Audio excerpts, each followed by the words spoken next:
নমস্কার বন্ধুরা, আজকে আবারও চলে এলাম একটা নতুন রেসিপির সাথে তোমাদের সামনে। একঘেয়েমি পটল খেতে খেতে ভালো লাগছিল না, তাই ভাবলাম একটা অন্য কোনো রেসিপি বানাই। যেমন ভাবনা তেমন কাজ, লেগে পড়লাম। কয়েকটা এখানে পটল নিয়ে দুফালি করে কেটে নিয়ে মাঝখানের যে অংশগুলো বাদ দিয়ে দিলাম, দিয়ে কেটে নিয়ে ওর মধ্যে কিছুটা নুন মাখিয়ে রেখে দিলাম। একটা সেদ্ধ আলু ম্যাশ করে নিয়ে ওর মধ্যে পটলের যে ভেতরের অংশগুলো ছিল সেইগুলো মিশিয়ে দিলাম। তার মধ্যে দিলাম কিছুটা পেঁয়াজ কুচি, কাঁচা লঙ্কা কুচি, টমেটো কুচি, জিরে ধনের গুঁড়ো, লঙ্কার গুঁড়ো, কাশ্মীরি লঙ্কার গুঁড়ো, স্বাদ পরিমাণ নুন আর একটা ডিম ফাটিয়ে ভালো করে মিশিয়ে নিলাম। মেশানো হয়ে গেলে পারে ওর মধ্যে দিয়ে দিলাম 2 চামচ পরিমাণ ময়দা। ময়দার পরিবর্তে তোমরা বেসনও দিতে পারো।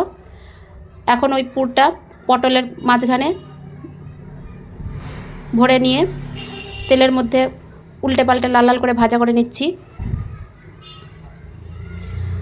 এপিট ওপিট করে লাল লাল করে ভাজা করা হয়ে গেলে পারে উঠিয়ে নেব।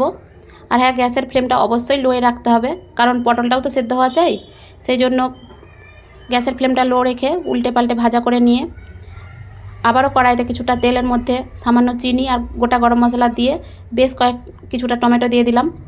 এখানে টমেটোর পরিমাণটা একটু বেশি দিতে হবে, তাহলে রেসিপিটা আরও ভালো লাগবে খেতে।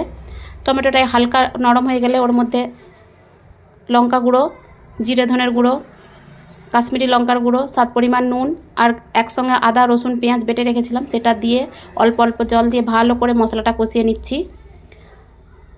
মশলাটা থেকে যখন তেল ছেড়ে যাবে ওর মধ্যে সামান্য পরিমাণ জল দিয়ে জলটা ফুটে ওঠা পর্যন্ত অপেক্ষা করলাম। ঝোলটা ফুটে উঠলে পুর ভরা পটলটা দিয়ে কিছুক্ষণ ফুটিয়ে নিলে, প্রায় এক থেকে 2 মিনিট পর্যন্ত ফুটিয়ে নিলেই রেসিপিটা আমার তৈরি হয়ে যাবে।